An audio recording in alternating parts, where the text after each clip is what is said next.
तो लेकर मुझसे रुष्ट है, नाराज है।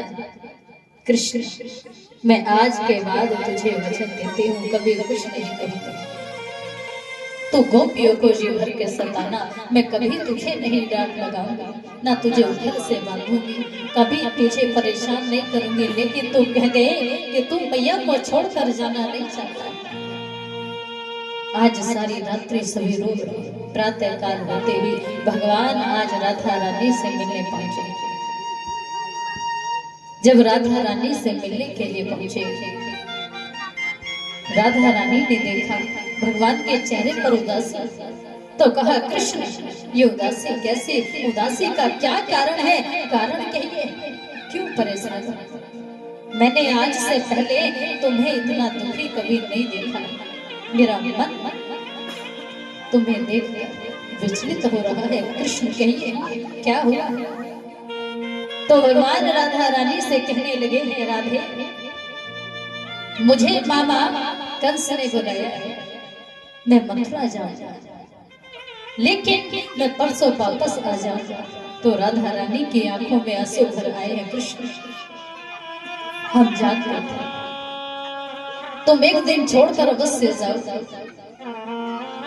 हम जानते थे, लेकिन हे गोविंद, इस संसार में अपना कोई नहीं होता। उस प्रभु के सिवा, भगवान के सिवा अपना कोई नहीं होता है। लेकिन हम किसे अपना कहें और किसे पराया कहें? कहूँ किस किस को मैं अपना, सभी दिल तोड़ जाते हैं। कहूँ किस किस को मैं अपना, सभी दिल तोड़ जाते हैं। सजा कर प्यार की महफिल अकेला छोड़ जाते हैं। और आज राधा रानी रो रही और भगवान से क्या क्या क्या। कृष्ण, यदि तुम चले जाओगे ना, तो बस तुम्हें ही पुकारते रहेंगे, हर समय कृष्ण कृष्ण कहा करेंगे। यदि तुमने हमसे प्यार किया होता, प्रेम किया होता, तो शायद तुम इस विरह की वेदना को समझ पाते और हमें छोड़कर जाने की बात नहीं करते। लेकिन हम तुमसे प्रेम करते हैं, कभी तुमने हमसे प्रेम किया ही? और क्या क्या? कन्हैया कन्हैया पुकार करेंगे, कन्हैया कन्हैया पुकारा करेंगे। लताओं में ब्रज की निहारा करेंगे, लताओं में ब्रज की निहारा करेंगे।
राधा रानी भगवान से बार बार विनती करने लगे कि कृष्ण इतना प्रेम हमने तुमसे किया है, शायद उस पार ब्रह्म परमेश्वर से इतना प्रेम किया होता तो भगवान के दर्शन हो गए।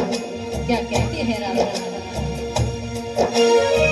प्रभु के सिवा कहीं दिल ना लगाना, प्रभु के सिवा कहीं दिल ना लगाना, प्रभु के सिवा कहीं दिल ना लगाना, करना पड़ेगा तो सुलहाना, करना पड़ेगा तो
छोड़ के न जा कन्हैया,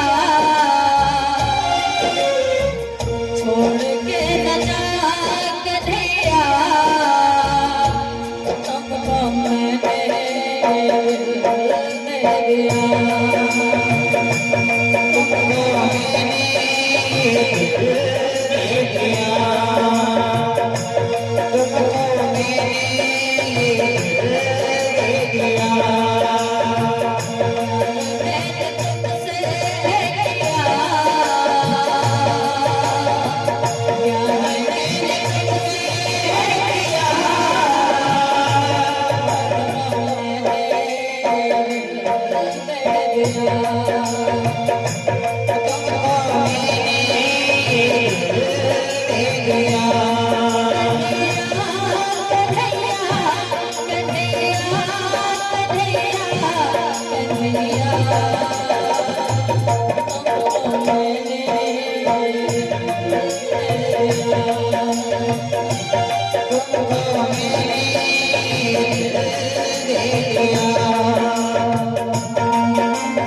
बोलिए श्रीमद् भागवत महापुराण के।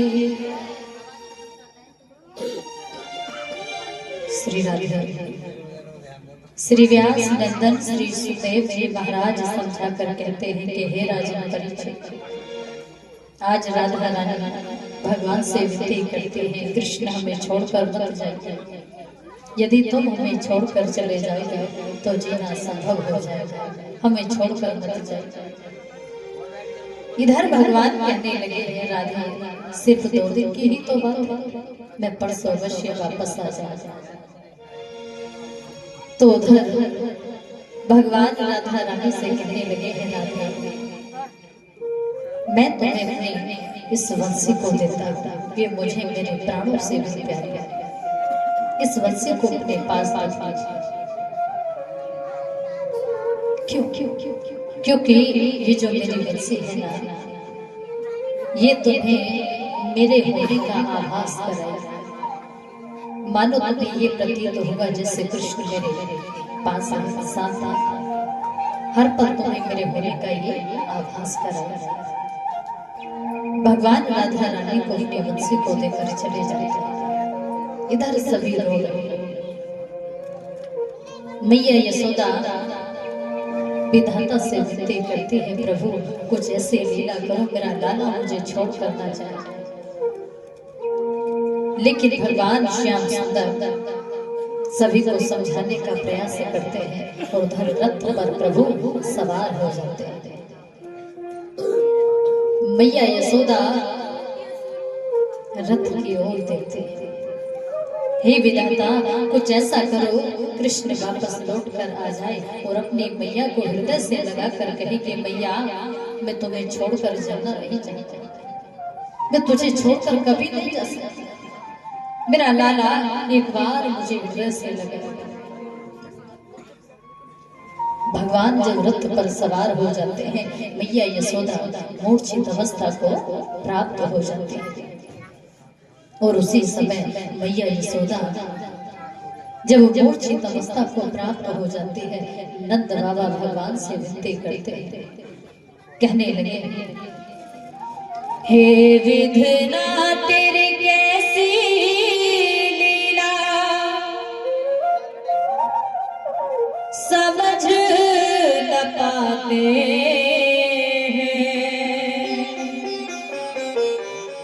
पल दो पल का साथ निभा कर बिछड़े जाते हैं,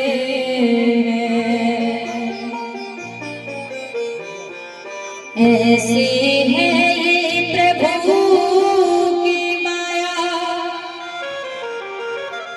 ना कोई भेद किसी ने पाया, या तो रहता वियोग ही वियोग, काहे को ये मिलन बनाया।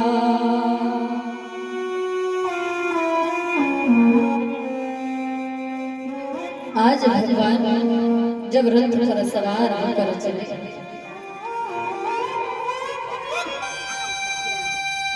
नंद राय जी रोए, हे विधाता आखिर कैसा कष्ट ये दुख ये दर्द आपने हमें दिया, यशोदा को कैसे समझा, यशोदा को कैसे समझा, यशोदा मानेगी क्योंकि लाला के बिन वो नहीं रह पाती। इधर भगवान रथ पर सवार होकर चले, नंद बाबा रो रहे हैं, भगवान के सभी सखा रो रहे हैं। तो आज गोपियां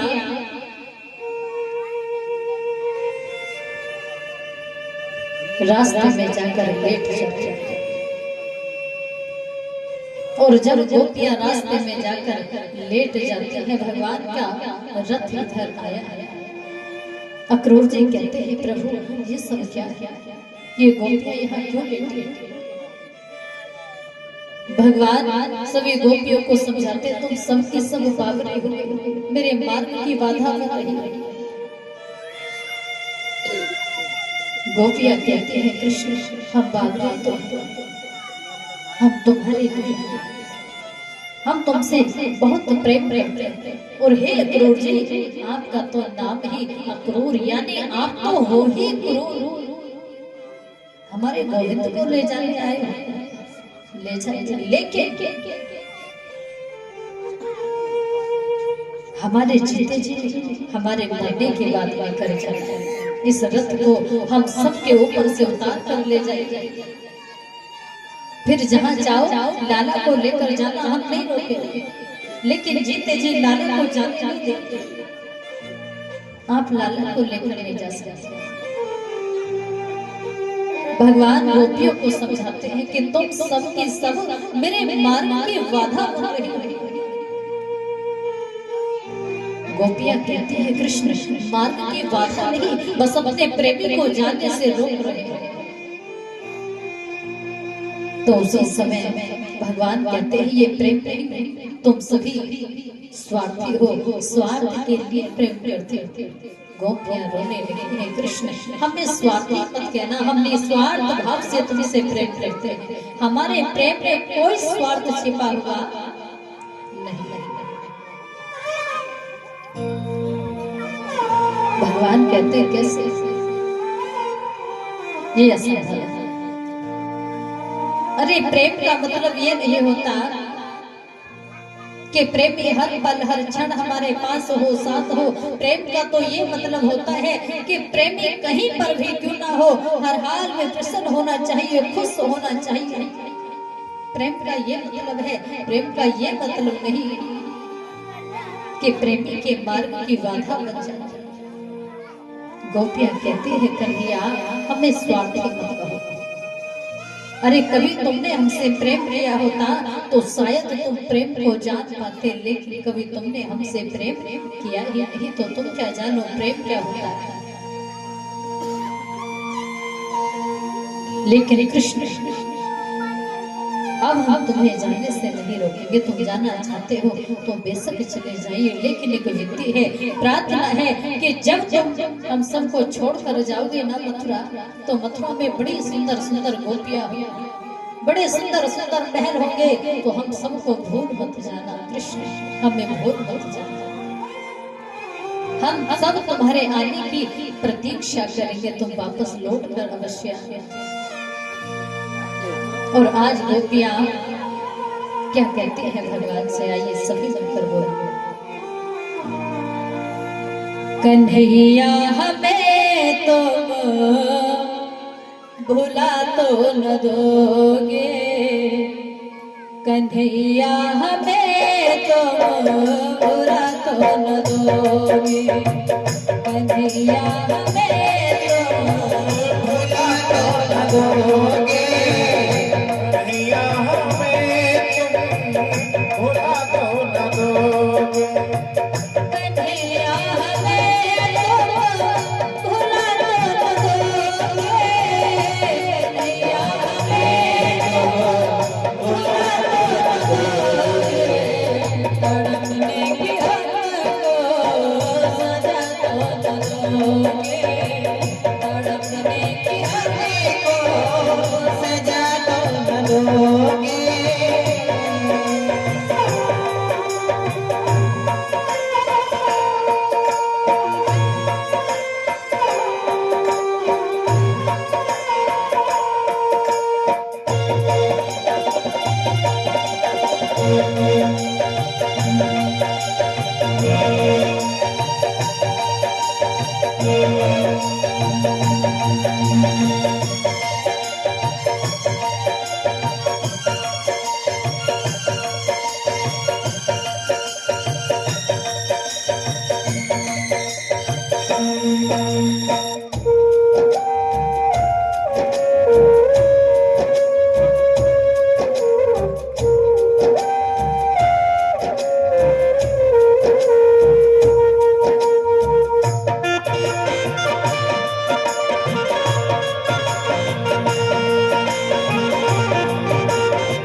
भगवान से विनती करती है, क्या क्या कहती है। हमने सुना है कि तुम्हारी मैया देती है, लेकिन यशोदा को भूल भूल जाना, यशोदा तुमसे बड़ा प्रेम करती है। क्या कहते हैं लोग,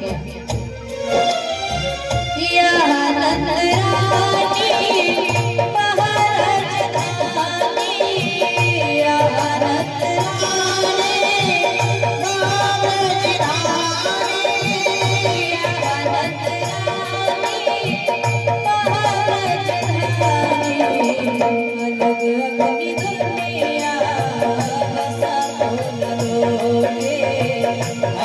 अपनी दुनिया बसा तो न दोगे,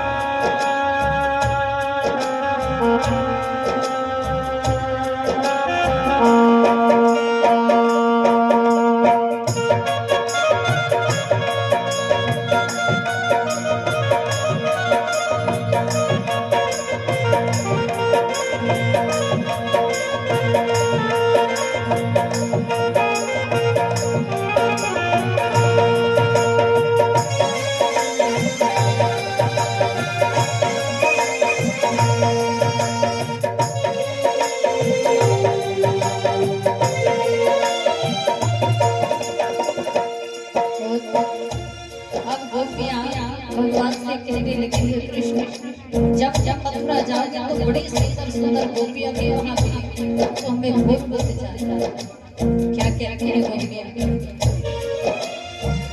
या गोपियों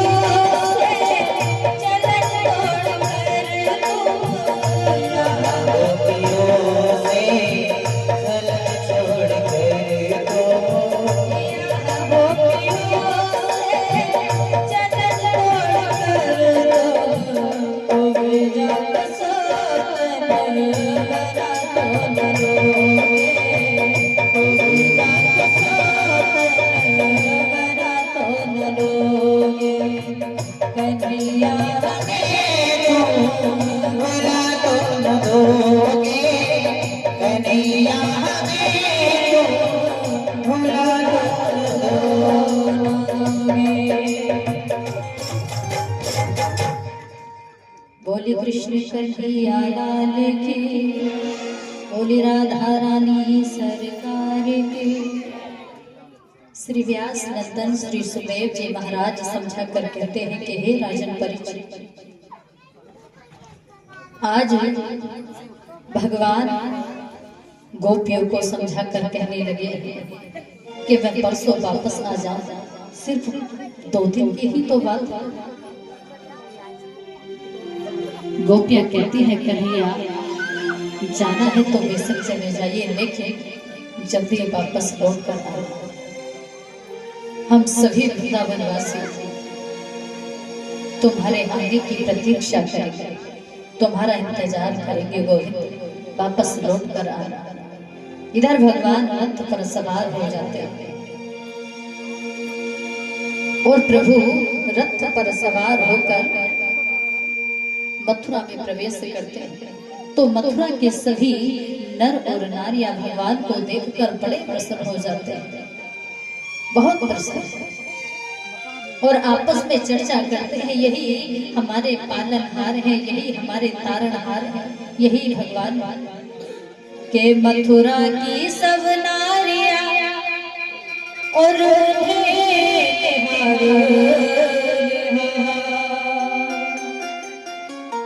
आपस में कहने लगी कर तन मन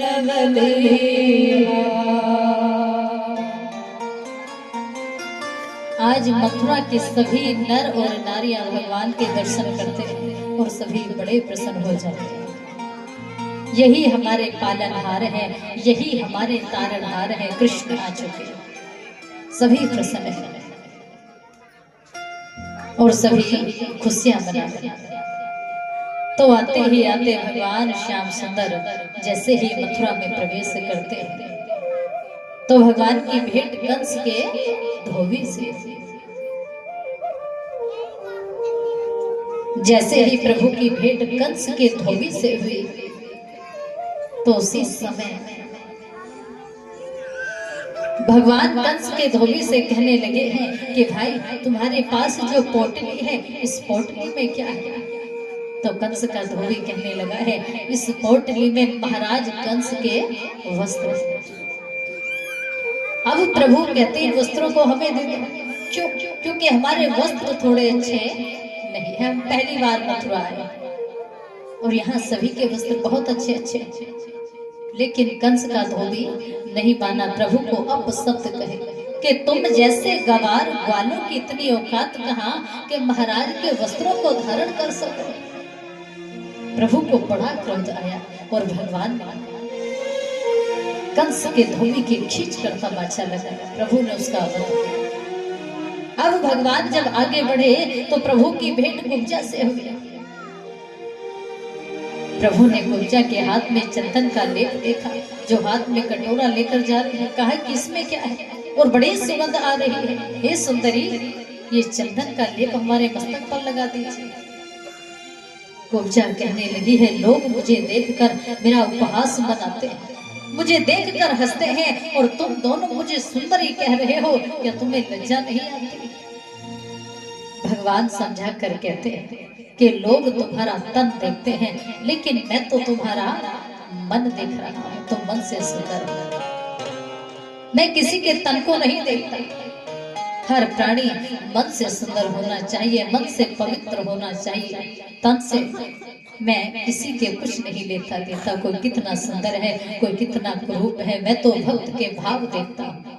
भगवान कहते हैं कि भाव का भूखा हूं मैं, भाव ही एक सार है, और भाव से मुझे जो भज ले तो भव से बेड़ा पार है। मैं किसी का तन नहीं देखता। प्रभु ने कुब्जा का उद्धार किया है।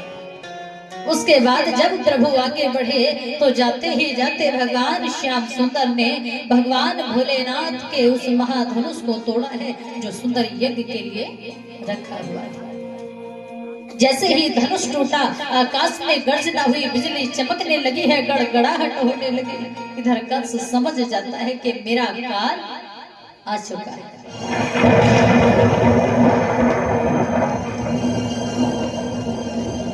तो आज उसी समय भोजराज कंस ने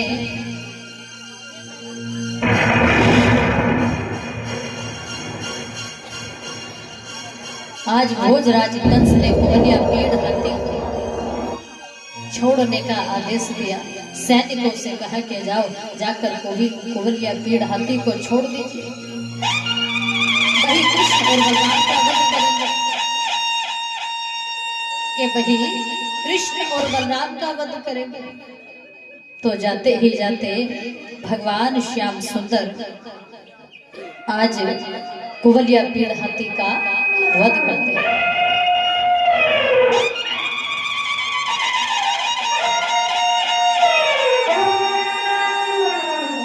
आज जैसे ही प्रभु कुवलिया पीड़ हाथी का वध करते हैं, दोनों दांतों को उखाड़कर भोजराज कंस की सभा में पहुंचे। भोजराज कंस देखकर भयभीत हो जाता है। कितने बलशाली हाथी का वध किया है कृष्ण ने। और दोनों दांतों को उखाड़कर कृष्ण और बलराम भोजराज कंस की सभा में पहुंचे। इधर भोजराज कंस समझा कर कहने लगा, हे कृष्ण, हमने तुम्हारी वीरता के बारे में बहुत कुछ सुना है। तुम बड़े वीर योद्धा हो, बलशाली हो। आज हम भी तुम्हारी वीरता को देखना चाहते हैं। हमारे दो पहलवान हैं जिनका नाम है मुष्टिक और चारू, इनके साथ में मल्लयुद्ध कीजिए। तो उसी समय भगवान समझा कर कहते हैं, मामा श्री, आप तो भली भांति जानते हो कि आपके जो दो पहलवान हैं ना, मुष्टिक और चारू, हम इनसे युद्ध नहीं कर सकते। क्यों? क्योंकि सबसे पहली बात तो ये कि हम इनसे आयु में भी छोटे हैं और बल में भी कम हैं।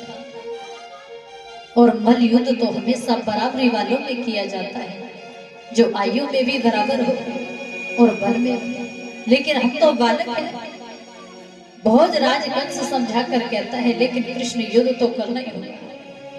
तो भोजराज कंस की आज्ञा पाकर भगवान श्याम सुंदर आज कृष्ण और बलराम दोनों मुष्टिक और चारू के साथ में मल युद्ध करते हैं। दोनों में घमासान युद्ध प्रारंभ हुआ।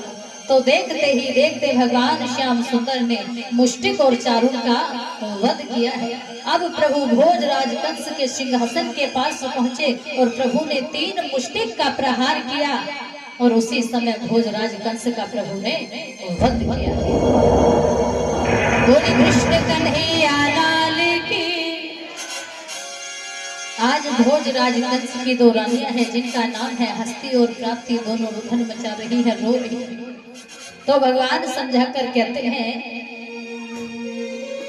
कि रुदन छोड़िए, जो प्रभु चाहते हैं वही होता है। महाराज के पापों का घड़ा भर चुका था, चिंता न कीजिए। और आज भगवान श्याम सुंदर मैया देवकी से मिलने पहुंचे, वसुदेव जी से मिलने पहुंचे। आज मैया भगवान का इंतजार कर रही है। कृष्ण, मेरा लाला इतना छोटा सा गया था, आज ना जाने कितना बड़ा हो गया होगा। तो भगवान के श्री चरणों को मैया देवकी देख रही है।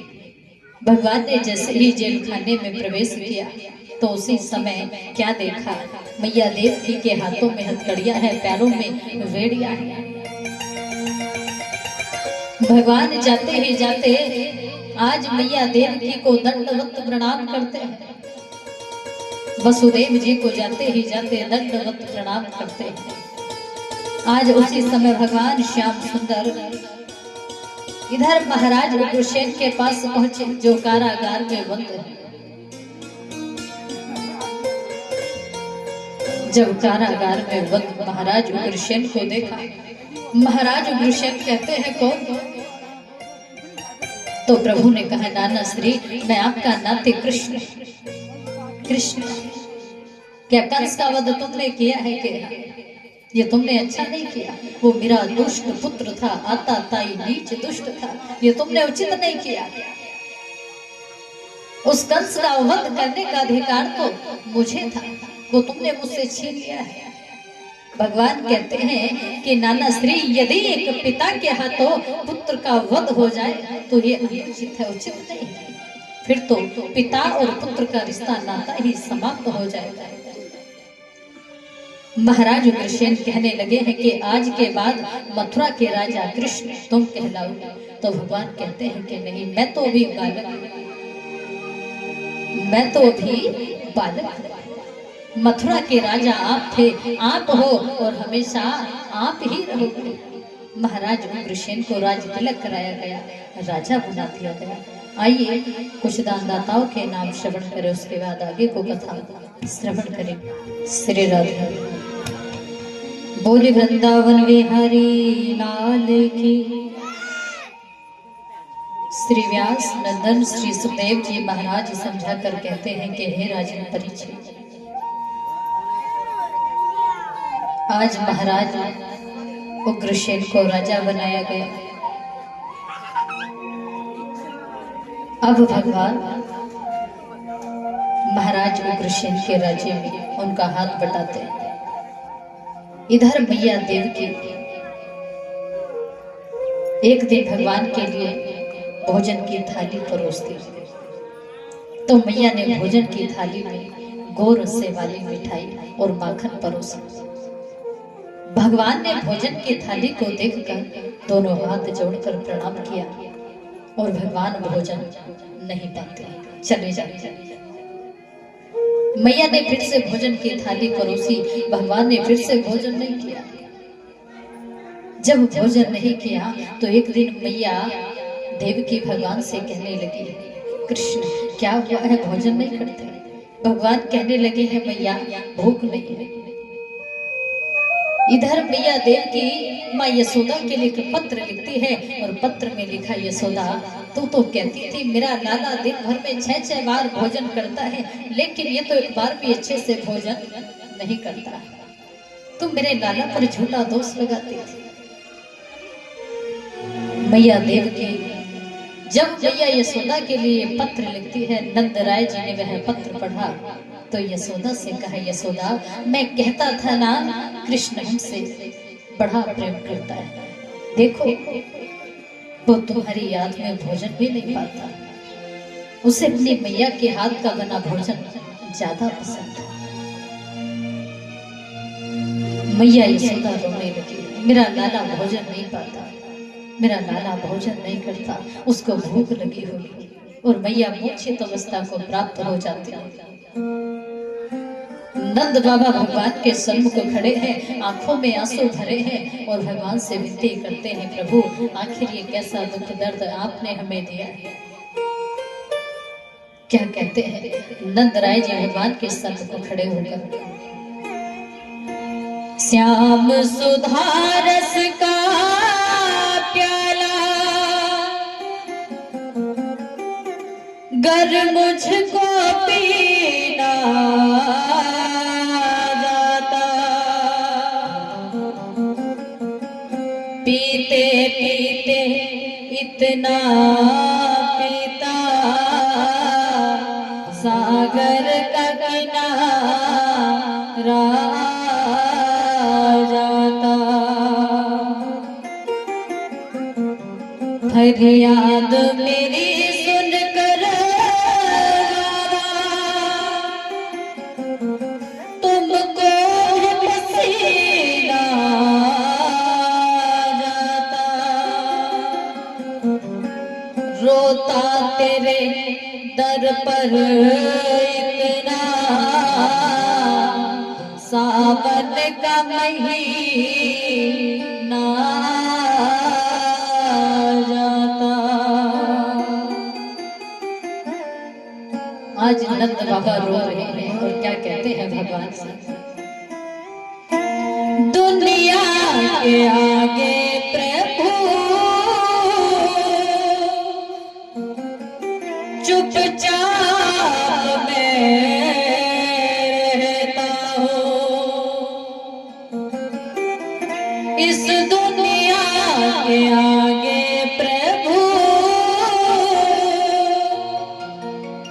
चुपचाप मैं रहता हूँ। मेरा तो ही तो हमदर्द है जिसे हर दर्द कहता हूँ।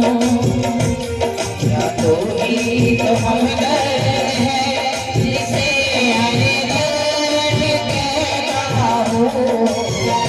मेरा तो ही तो हमदर्द है जिसे हर दर्द कहता हूँ।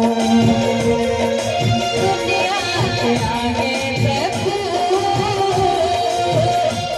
चुपचाप मैं रहता हूँ, इस दुनिया के आगे प्रभु चुपचाप मैं रहता हूँ। ये तो हमदर्द है जिसे हर दर्द कहता हूँ। मेरा तो ही तो हमदर्द है जिसे हर दर्द कहता हूँ।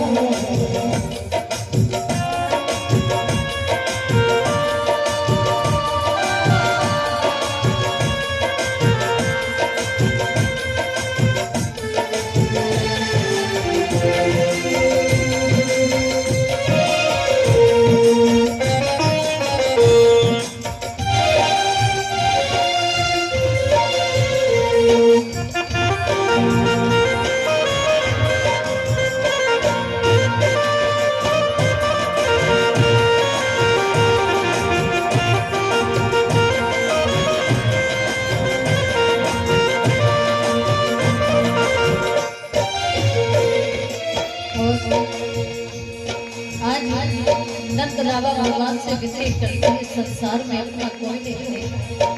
क्या क्या क्या दुनिया की आदत करते बगावत, जब हुए गिरते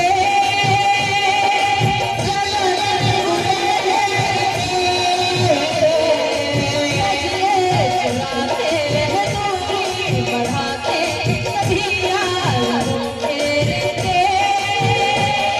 सभी यार समझ कोई किसी की परेशानियां।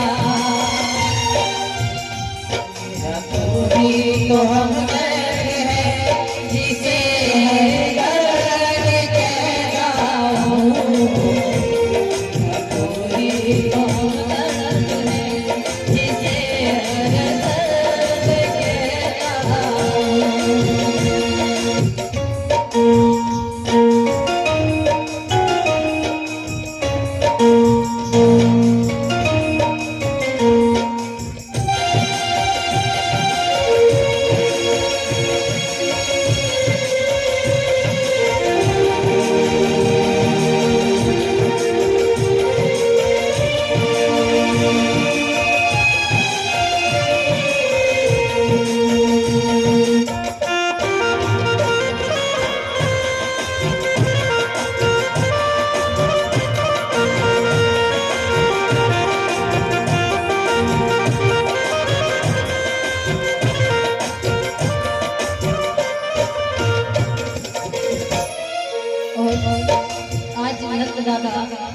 भगवान के सम्मुख खड़े होकर विनती करते हैं, प्रभु ये संसार एक छला है, इस संसार में हमारा तो कोई नहीं है, लेकिन अब तो ऐसा प्रतीत होता है जैसे भगवान भी हमारा नहीं है।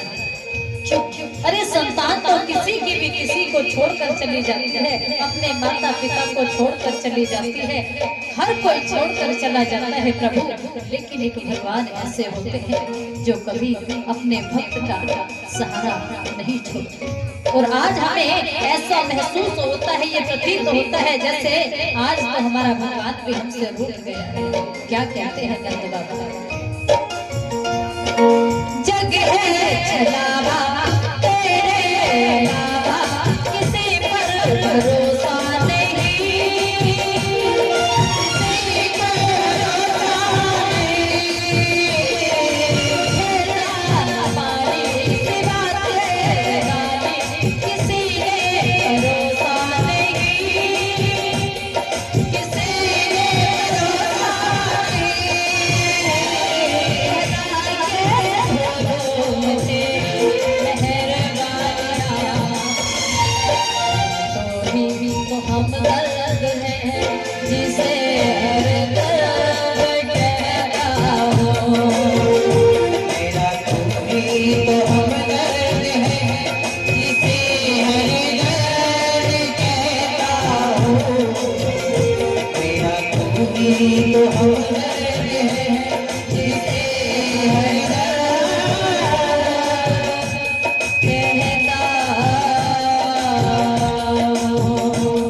भगवान की, कृष्ण कन्हैया लाल की। श्री व्यास नंदन श्री सुदेव जी महाराज समझा कर कहते हैं कि हे राजन परीक्षित, आज नंद बाबा रो रहे, मैया यशोदा रो रही। आज मैया देवकी भगवान के पास पहुंची और जाकर प्रभु से कहा, कृष्ण तुम भोजन नहीं पाते हो, क्या हुआ? क्या मैं भोजन अच्छा नहीं बनाती? तो भगवान कहते हैं, मैया आपसे मेरी विनती है, एक निवेदन है कि आप कभी भी मेरे लिए भोजन की थाली में गोरस्से वाली मिठाई और माखन मत परोसना। क्यों? क्योंकि यदि आप मेरे भोजन की थाली में गोरस्से वाली मिठाई और माखन परोसते हो ना मैया, तो मुझे मेरी यशोदा मैया की बड़ी याद आती है, मेरी गोपियों की बड़ी याद आ जाती है। और भगवान रोने लगे, मैया देवकी रो गई। उद्धव जी ने भगवान के रोने की आवाज सुनी तो दौड़कर आई है, और उसी समय उद्धव जी भगवान के पास पहुंचे, भगवान को हृदय से लगाया और कहा, कृष्ण क्या हुआ है, क्यों रो रहे हो? अरे तुम भगवान हो और भगवान होकर इतनी जोर जोर से रो रहे हो, क्या हुआ है? भगवान कहते हैं, उद्धव आज मुझे मेरे वृंदावन की बड़ी याद आ रही है, मेरी गोपियों की बड़ी याद आ रही है, मैया यशोदा की बड़ी याद आ रही है। उद्धव जी कहते हैं, कृष्ण तुम भगवान हो, ये कैसी बातें कर रहे हो? क्यों? कि मेरी गोपियां मुझसे बड़ा प्रेम करती हैं, वो हर पल हर क्षण मुझे याद करती हैं, पुकारती रहती हैं, उनकी विरह की वेदना मैं सहन नहीं कर पा रहा। मानो आज ऐसा प्रतीत होता है कि एक बार एक क्षण के लिए, एक पल के लिए मुझे सभी के दर्शन हो जाए, सिर्फ एक पल के लिए सभी के दर्शन हो जाए।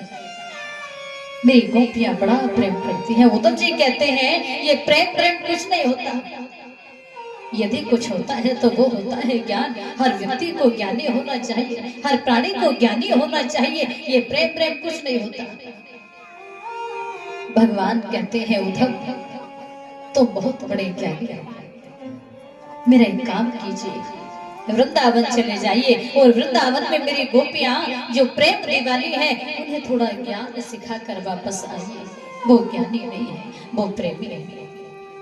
उद्धव जी कहने लगे, कैसी गोपियां हैं? अरे कैसी गवार गोपियां हैं जो प्रेम को मानती है, ज्ञान को नहीं मानती। उद्धव जी चले, कृष्ण में भी जाता है, चिंता मत कीजिए। भगवान कहते हैं जा तो रहे हो उद्धव, लेकिन मेरे वस्त्रों को धारण करके जाइए, मेरे मुकुट को लगा कर जाइए, मेरी वंशी को लेकर जाइए, मेरे पीताम्बर को लेकर जाइए। उद्धव जी कहते हैं कृष्ण क्या मेरे वस्त्र अच्छे नहीं हैं? भगवान कहते हैं वस्त्र तो अच्छे हैं, लेकिन उद्धव यदि तुम मेरे वस्त्र पहन कर जाओगे ना तो एक पल के लिए सभी वृंदावन वासियों को ये मालूम हो जाएगा कि हमारा गोविंद आ गया है, कृष्ण आ गया है, वो तुमसे बात करेगा। और यदि तुम मेरे वस्त्रों को धारण करके नहीं जाओगे ना तो हे उद्धव, अरे तुमसे बात करना तो दूर की बात रही, कोई तुम्हारी ओर देखेगा भी नहीं। उद्धव जी कहने लगे हैं कृष्ण ये कैसी बातें करते हो? कहा घन श्याम से उद्धव ने अभी जाता हूँ वृंदावन, जरा देखे हैं कैसा कठिन अनुराग का बंधन है, कैसी गोपियां जो ज्ञानवन को कम बताती है, निरर्थक लोक लज्जा का यही गुणगान गाती है। आज उद्धव जी रथ पर सवार होकर चले, ये कैसी गोपियां हैं। चले मथुरा से जब कुछ दूर निकट वृंदावन आया, वहीं से प्रेम ने अपना अनोखा रंग दिखलाया। आज उद्धव जी रथ पर सवार होकर जब चले, जैसे ही वृंदावन के पास पहुंचे तो वहीं से प्रेम ने अपना अनोखा रंग दिखलाना प्रारंभ किया। आज जैसे ही वृंदावन में प्रवेश किया तो उद्धव जी के वस्त्र कांटों में उलझ जाते हैं। उलझ कर वस्त्र में कांटे लगे उद्धव को समझाने, तुम्हारा ज्ञान पर्दा फाड़ देंगे ये प्रेम दीवाने। अरे उद्धव वृंदावन आए हो, यदि वृंदावन में आए हो ना तो यहाँ ज्ञानी बनकर मत जाइए, प्रेमी बनकर जाइए। क्यों? क्योंकि यहाँ ज्ञानियों की कोई आवश्यकता नहीं, यहाँ तो मात्र प्रेमी ही प्रेमी रहते हैं। यहाँ ज्ञानियों की कोई आवश्यकता नहीं, और हम सब तो कृष्ण से प्रेम करते हैं। उद्धव जी आगे बढ़े हैं, वृंदावन के कांटे भी बात करते हैं। जब आगे बढ़े तो वृंदावन के वृक्ष उद्धव जी को पुकार रहे, पिटप झुक कर ये कहते हैं इधर आओ इधर आओ, पपीहा कह रहा पी कहा ये भी तो बतला जाओ। आज उसी समय उद्धव जी से वृंदावन के वृक्ष बात करते रहे, उद्धव अकेले ही आए हो, कृष्ण को साथ लेकर नहीं आए, गोविंद कहाँ? उद्धव जी कोई जवाब ना दे सके। आगे यमुना जी पुकार रहे, नदी यमुना की धारा शब्द हरिहर का सुनाती है, ब्रह्म गुंजार से भी यही आवाज आती है। अरे उद्धव अकेले ही आए हो, कृष्ण नहीं आए। जब से तो मथुरा वासी हमारे श्याम को लेकर गए हो ना, मानो ऐसा प्रतीत होता है कि इस वृंदावन में किसी ने जल ग्रहण नहीं किया। हमारा श्याम कहाँ है? उद्धव जी विचार करते हैं, यहाँ सभी भगवान से प्रेम करते हैं, लेकिन जब आगे बढ़े हैं तो क्या देखा, भगवान के कुछ सखा नजर आते हैं। उद्धव जी बड़े प्रसन्न हैं, जैसे ही रथ आते हुए भगवान के सखाओं ने देखा तो सभी दौड़ने लगे हैं, लेकिन श्री रामा बैठा रहा। भगवान के सखा कहने लगे हैं, श्री रामा क्या कृष्ण के आने की खुशी तुम्हें नहीं हुई? तो श्री रामा ने कहा, नहीं मुझे खुशी नहीं है। क्यों? क्योंकि ये हमारा श्याम है। यदि हमारा कृष्ण होता, हमारा मित्र होता, तो रथ पर बैठ कर नहीं, ये दौड़ता हुआ आता और हमें अपने हृदय से लगा कर कहता कि मैं आ गया, ये रथ पर सवार होकर आ रहा है, ये मित्र नहीं हो सकता। इतने में ही उद्धव जी का आगमन हुआ। कहा कि मुझे नंद बाबा के घर का पता बताइए। भगवान के सखाओं ने देखा, श्री रामा तुमने सत्य ही कहा था, ये हमारा मित्र नहीं, हमारे लाला के वस्त्रों को पहनकर आए हो क्यों? अरे श्याम के वस्त्र पहन लेने से तुम हमारे कृष्ण नहीं बन जाओगे, हमारे लाला नहीं बन जाओगे, हमारे मित्र नहीं बन जाओगे। क्यों आए हो? के आए हो किस गांव से और जाना है किस गांव को, और कौन जाति क्या नाम है, और यहाँ कौन सा काम है? बोलो यहाँ क्या लेने आए हो? उद्धव जी कहने लगे हैं, मुझे नंद बाबा के घर का पता बताइए। नंद राय जी कहा। भगवान के सखा कहते हैं मथुरा से आए। कहा कि हम जानते हैं, बाकी तो सब जानते हैं, बस मथुरा वासी ही आकर नंद बाबा के घर का पता पूछते हैं। ये जो नदी देख रहे हो ना, इस नदी के किनारे किनारे चले जाइए, इस नदी के किनारे किनारे चले जाइए। अब उद्धव जी कहते हैं, घर से नदी कैसे संभव है? कहा कि जब से तुम मथुरा वासी हमारे श्याम सुंदर को लेकर गए हो ना, तो सभी वृंदावन वासी इतने रोए हैं कि नदी बन चुकी है। मैया यशोदा, नंद बाबा, गोपिया, ग्वाल वाल, गैया, सभी इतने रोए। उद्धव जी नदी के किनारे किनारे नंद बाबा के घर पहुंचे, आवाज लगाई, नंद राय जी। नंद बाबा बाहर आकर देखते को तो कहा कि मैं कृष्ण का मित्र हूँ, संदेश लेकर आया। मैया दौड़ कर आया, मेरा लाला आया है क्या? नंद राय जी कहते हैं, लाला नहीं,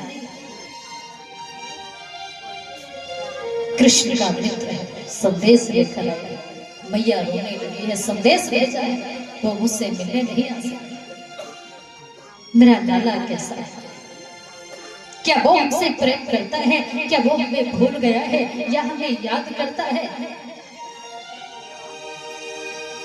उद्धव जी कहते हैं, भैया कृष्ण तुमसे बहुत प्रेम करता है, तुम्हें बहुत याद करता है, लेकिन वो भगवान। मैया मूर्छित अवस्था को प्राप्त हो जाती है। नंद बाबा समझा कर कहते हैं, उद्धव बस यशोदा इतनी देर के लिए ही जागती है, और जब जागती है तो हर एक घर में जाकर सारे ब्रज में पागलों की तरह घूमती है और घर घर जाकर ये पूछती है, क्या किसी ने मेरे लाला को देखा है? यदि मेरे लाला को देखा हो तो मुझे उसका पता बताइए। कृष्ण कहाँ है? मेरा गोविंद कहाँ है? वो तुम्हारे घर आया है क्या? मुझे उसका पता बताओ। लताओं से, पताओं से, पेड़ों से, पौधों से, यमुना से, सबसे जाकर कहती है, क्या मेरा लाला यहाँ आया है? आया हो तो बताओ। कृष्ण से अलग होकर यशोदा जी नहीं पाती। उद्धव जी समझाते, लेकिन इस सारी रात्रि आज कोई नहीं सोया। उद्धव जी समझा समझा कर परेशान हो जाते हैं। चले क्या देखा?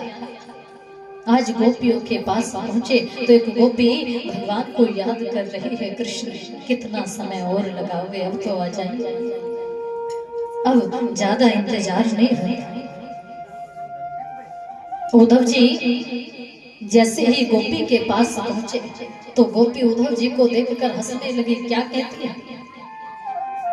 हमारे कृष्ण के श्याम सुंदर के वस्त्रों को धारण करके आए हो क्यों? अब क्या लेने आए हो? तुम्हें देने के लिए हमारे पास कुछ भी नहीं। के अक्रूर के तुम भी साथी हो, अंतिम संदेश सुनाओगे, वह जीवन धन ले भागा है, तुम जीवन ले कर जाओगे।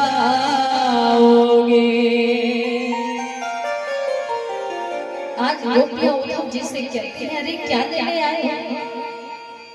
अब तुम्हें देने के लिए हमारे पास कुछ नहीं बचा। अक्रूर जी जो क्रूर है, जो क्रूरता का प्रमाण देकर गए हैं, हमसे हमारे श्याम को अलग किया है, वो सब कुछ लेकर जा चुके हैं। अब तुम्हें देने के लिए कुछ नहीं बचा, क्या लेने आए हो? उद्धव जी मौन हो जाते। जब गोपी से बात करना तो व्यर्थ है, आगे बढ़े। क्या देखा? एक गोपी एक वृक्ष के नीचे बैठी है, उसी वृक्ष पर कागा बोल रहा है। तो गोपी कागा से कहती है, अरे कागा, तू बार बार इतना शोर कर रहा है, बोल तुझे क्या चाहिए? तू भी भली भांति जानता है ना कि इस वृंदावन में सभी व्रत ही व्रत घूम रहे हैं, बोल क्या चाहिए? क्या तुझे हमारा मांस चाहिए? तू हमारे संपूर्ण शरीर को नोच नोच कर खा जा, हम तुझसे कुछ नहीं कहेंगे, लेकिन एक विनती है, हमारे नेत्रों को मत खाना। के कागा सब तन खाइयो, मेरो चुन चुन खाइयो,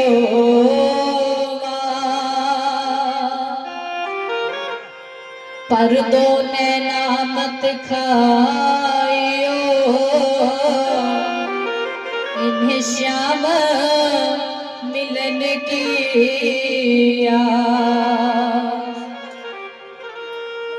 आज गोपियां कागा से कहती, अरे कागा, तू हमारे संपूर्ण शरीर को नोच नोच कर खा जा, हम तुझसे कुछ नहीं कहेंगे, लेकिन हमारे दो नेत्रों को मत खाना। ये भगवान के दर्शनों की प्यासे। उद्धव जी ने ये दृश्य देखा, उस गोपी से भी कोई बात नहीं की, आगे बढ़े। यहाँ सब पागल है, यहाँ कोई भी ज्ञानी नहीं है, कोई ज्ञान को नहीं मानता, कोई भगवान को नहीं मानता, सिर्फ प्रेम ही प्रेम सबको नजर आता है। गोपियां आपस में चर्चा करती हैं, आज हमने अपने सपने में श्याम को देखा, सखी तुम भी कुछ कहो ना। इतने में ही उद्धव जी का आगमन हुआ। उद्धव जी कहते हैं, मैं कृष्ण का मित्र हूँ, संदेश लेकर आया। तो आज उद्धव जी की बात सुनकर गोपियां उद्धव जी के हाथों से उस पत्र को छीन लेती है, पत्र के टुकड़े टुकड़े हो जाते हैं। उद्धव जी को बड़ा क्रोध आया, तुम कैसी गवार गोपियां हो? अरे कम से कम भगवान ने तुम्हारे लिए क्या भेजा है, पढ़ तो लिया होता। टुकड़े टुकड़े किए। गोपियां हंसने लगी है, उद्धव जी आपने सत्य ही तो कहा है, हम गवार ही तो हैं कि हम प्रेम नगर के वंजारा, जब तक और साधन क्या जाने, हम श्याम नाम की दीवानी, नित नेम के बंधन क्या जाने, हम ब्रज की भोर गवारनिया, ब्रह्म ज्ञान के उलझन क्या जाने, और मेरे और मोहन की बातें ये मैं जानू या वो जाने। आज गोपियां हंसने लगी, अरे उद्धव ये तो कृष्ण की और हमारी बातें हैं, हम जान सकते हैं या फिर हमारे श्याम जान सकते हैं। भगवान ने प्रति एक टुकड़े में अपने दर्शन कराए। गोपियां बड़ी प्रसन्न। आज सब गोपियां राधा रानी के पास पहुंची और जाकर राधा रानी से कहा, राधे तुम भी कुछ कहो ना, क्या तुमने सपने में श्याम को देखा है? तो राधा रानी कहने लगी है कि तुम सब बड़ी भाग्यशाली, अरे कम से कम सो तो जाती हो, और जब सो जाती हो तो सपने में श्याम के दर्शन हो जाते हैं, लेकिन मुझ अभागन को देखिए, जब से श्याम मुझे छोड़कर गए हैं ना, तब से ये नेत्र मेरे बंद नहीं हुए, मुझे नींद नहीं आई तो सपने कहां से आएंगे? अरे तुम सब भाग्यशाली हो, कम से कम सपने में ही उस कृष्ण के गोविंद के दर्शन कर पाती हो। आज ललिता ने जैसे ही सुना रोने लगी। हे प्रभु, हे कृष्ण, यदि तुम भगवान हो, हमारे मित्र हो, सखा हो, प्रेम करते हो, तो एक बार अपनी राधा के लिए वापस लौट कर आ जाओ। इधर राधा रानी भगवान को याद कर रही है और गोपियों से कहती है, कन्हैया को दिल ये नजर कर चुकी हूँ और बदले मैं उनको ये दिल दे चुकी हूँ। वो तारे न तारे ये मर्जी है उसकी, वो तारे न तारे ये मर्जी है उसकी। गुनाहों के अपने खबर कर चुकी हूँ। आज राधा रानी रोकर भगवान से विनती करती है, एक बार गोविंद, एक बार वापस आ जाओ। आज ललिता रोने लगी है और भगवान से विनती करती है, कृष्ण किसी के लिए न सही लेकिन अपनी राधा के लिए आ जाओ। ये जो उद्धव है ना, ये ज्ञानी है, ये प्रेमी नहीं है, ये सिर्फ ज्ञान को मानता है, प्रेम को नहीं। गोपियों को कोई ज्ञान नहीं था, शास्त्रों का कोई ज्ञान नहीं था, ज्ञानी नहीं। उन्होंने किसी मंत्र का प्रयोग नहीं किया, मंत्र को भी नहीं जानती थी, सिर्फ निस्वार्थ भाव से भगवान को प्रेम करती थी। और चाहे कोई कितना भी बड़ी ज्ञानी हो या कोई ऋषिगण हो, कितना भी बड़ा ज्ञानी कोई हो, लेकिन भगवान की प्राप्ति अपने ज्ञान से नहीं कर सकती, लेकिन प्रेम से भगवान की प्राप्ति हो सकती है। भगवान को रिझाओ, मनाओ, बस भाव होने चाहिए, प्रेम होना चाहिए। आप कितने बड़े ज्ञानी हो, आपके ज्ञान को भगवान नहीं देखते। किसी के भीतर शास्त्रों का ज्ञान ना हो, वेद पुराण ना पढ़े हो, वो कुछ ना जाने, अज्ञानी हो, लेकिन भगवान के दर्शन प्रेम में हो जाते हैं। और आज ललिता भगवान को पुकार रही है, क्या कहती है, उद्धव जी को दिखाने आ जाइए कृष्ण कि ज्ञान कुछ नहीं होता, यदि कुछ होता है तो वो होता है प्रेम। और क्या कहा, प्यार झूठा सही उद्धव को दिखाने आ जा, प्यार झूठा सही उद्धव को दिखाने आ जा। श्याम तो राधा से मिलने के बहाने आजा, श्याम तो राधा से मिलने के बहाने आजा, आजा आजा आजा। प्यार झूठा सही दुनिया को दिखाने आजा, प्यार झूठा सही दुनिया को दिखाने तो राधा से मिलने के बहाने आजा, तो राधा से मिलने के बहाने आजा।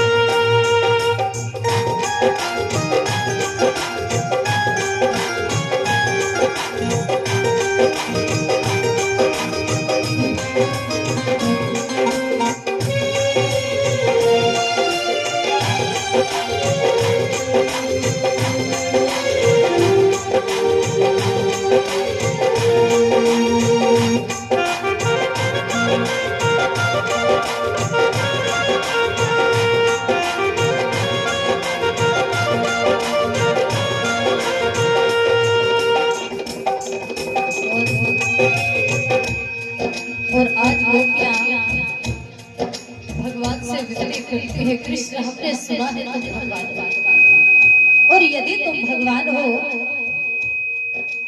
तो अपने भक्तों को दर्शन देने आ जाइए। क्या कहती है गोपियां, मैंने माना है तुझे बिगड़ी बनाने वाला, मैंने माना है तुझे बिगड़ी बनाने वाला, है मेरे सावरे दुनिया को चलाने वाला, है मेरे सावरे दुनिया को चलाने वाला।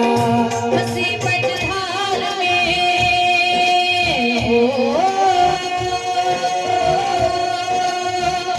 हंसी मझधार में नैया को सहारा दे जा, हंसी मझधार में नैया को सहारा दे जा, श्याम तो राधा से मिलने के बहाने आया, श्याम तो राधा से मिलने के बहाने आया, राधा से मिलने के बहाने आया।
आज गोपियां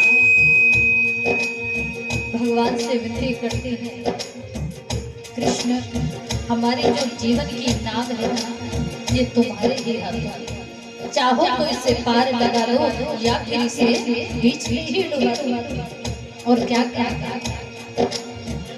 तेरे ही हाथ है जीवन की पतवार मेरे, तेरे ही हाथ है जीवन की पतवार मेरी, चाहे तो ऐसे ही चलाए मर्जी तेरी, चाहे तू मेरी चलाए मर्जी तेरी।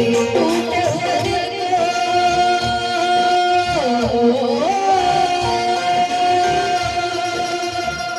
टूटे हुए दिल को मेरे प्यारे सहारा देना, टूटे हुए दिल को मेरे श्यामा सहारा देना, श्याम को राधा से मिलने के बहाने आजा, श्याम को राधा से मिलने के बहाने आजा, राधा से मिलने के बहाने आया।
आज राधा रानी भगवान से विनती करती है और कहने लगी कि श्याम एक बार अपनी राधा के लिए लौट कर वापस आ जाए, किसी के लिए न सही लेकिन राधा के लिए वापस लौट कर आ जाए। उद्धव जी को ये बता दीजिए कि ज्ञान से बड़ा प्रेम होता है।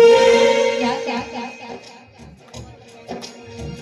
शाम तो आजा तुझे अब ना सताएंगे कभी, शाम तो आजा तुझे अब ना सताएंगे कभी, ऐ मेरे प्यारे तेरा दिल ना दुखाएंगे कभी, ऐ मेरे प्यारे तेरा दिल ना दुखाएंगे कभी। इश्क क्या है ओ इश्क क्या है तुमको दिखाने आजा, इश्क क्या है तुमको दिखाने आजा, शाम को राधा से मिलने के बहाने आजा, शाम को राधा से मिलने के बहाने आजा, शाम को राधा से मिलने के बहाने आजा।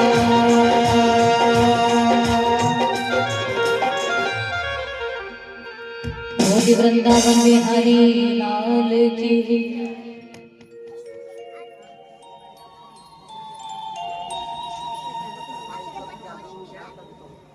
अब इधर को मुंह करके तो ऐड करेंगे तो देख मेरा फोन चला जा रहा बैठा हुआ है यहाँ। श्री राधे मेरा हो गया तो दुकान से। बोलिए गोविंद भगवान की। श्री व्यास नंदन श्री सुदेव जी महाराज समझा कर कहते हैं कि हे राजन परीक्षित, आज उद्धव जी रो रहे हैं। हे प्रभु तुम्हारी लीला परंपार है, और आज उद्धव जी उसी ब्रज में लेट जाते हैं। जब ब्रज में उद्धव जी लेट जाते हैं और भगवान के पास पहुंचे, प्रभु आखिर आप यहाँ क्या कर रहे हैं, आप यहाँ क्या कर रहे हो प्रभु, यहाँ से चले जाइए। सभी वृंदावन वासी तुम्हें याद करते हैं, प्रेम करते हैं, जाइए। भगवान ने उद्धव जी को अपने हृदय से लगाया और कहा, रे उद्धव तुम्हारे भीतर मात्र एक ही कवि थी, तुम ज्ञानी तो थे लेकिन प्रेमी नहीं थे। आज यह कवि भी पूर्ण हो चुकी है। उद्धव जी कहते हैं, कृष्ण हे प्रभु आखिर ये बताइए कि आप वृंदावन क्यों नहीं जा सकते। कहा कि नहीं जा सकता, क्यों? क्योंकि मेरा युद्ध इस समय जरासंध से चल रहा है। जरासंध हस्ती और प्राप्ति के पिता है, यानी भोज राजवंश के ससुर। अब प्रभु समझा कर कहते हैं, यदि जरासंध को ये मालूम हो जाएगा कि मेरे प्रेमी जन वृंदावन में रहते हैं तो वो उन पर आक्रमण करेगा, मुझे पीड़ा देने के लिए, कष्ट पहुंचाने के लिए उनको सताएगा। और मेरे सखा सभी ग्वाल वाल वो रण विद्या नहीं जानते, वो अस्त्र शस्त्र चलाना नहीं जानते, इसलिए मैं वहां नहीं जा सकता। आज जैसे ही इस बात को उद्धव जी से कहते हैं, प्रभु उद्धव जी की आंखों में आंसू भर आए हैं। प्रभु यदि आप मुझे वृंदावन नहीं भेजते तो मैं तो अज्ञानी ही रह जाता, क्योंकि ज्ञान तो मेरा आज पूर्ण हुआ है, मैं आपको पहचान सका हूँ, जान सका। इधर भगवान का युद्ध जरासंध से हुआ। भगवान ने जरासंध को 17 बार युद्ध में हराया, लेकिन 18वीं बार का युद्ध प्रभु जरासंध से हार जाते हैं। क्यों? क्योंकि एक बार जरासंध ब्राह्मणों को बुलवाकर उनसे कहता है कि ऐसे सुंदर यज्ञ का अनुष्ठान कीजिए जिससे या तो कृष्ण हमारे हाथों मारा जाए या फिर हमसे युद्ध हार जाए, और यदि ऐसा ना हुआ तो हम तुम सभी ब्राह्मणों को जेल खाने में डालेंगे, अन्यथा तुम सब ब्राह्मणों का वध करेंगे। तो सभी ब्राह्मण भगवान से विनती करते हैं, पुकार रहे हैं, प्रभु आप जरासंध से युद्ध हार जाए। तो भगवान जरासंध से 18वीं बार का युद्ध हार जाते। इधर जरासंध का परम मित्र है कालियावत, दोनों में युद्ध हुआ। तो भगवान रणभूमि को छोड़कर चले जाते हैं। जब रणभूमि को छोड़कर प्रभु चले जाते हैं तो कालियावन भगवान को कहता है कि कृष्ण इस प्रकार रणभूमि छोड़कर भाग रहे हो, ये तुम्हें शोभा नहीं देता, रण छोड़ कहीं कहीं। तो भगवान का एक नाम और रखा गया। क्या नाम रखा गया? रण छोड़। भगवान बड़े प्रसन्न हुए, कालियावन एक नाम मुझे तुमने भी दिया है, रण छोड़ के। भगवान आगे आगे, कालियावन पीछे पीछे उसी गुफा में प्रभु पहुंच जाते हैं जहां पर मुचकुंद महाराज सोए हुए। क्या देखा? मुचकुंद महाराज तो सोए हुए। भगवान ने मुचकुंद महाराज के ऊपर अपने पीतांबर को डाला है और प्रभु छिप जाते हैं। आज जब भगवान छिप जाते हैं तो उसी समय कालियावन दौड़ता हुआ आया और मुचकुंद महाराज में लात दे मारी। उसी समय मुचकुंद महाराज की दृष्टि पड़ते ही साथ कालियावन जलकर भस्म हो जाते हैं। क्यों?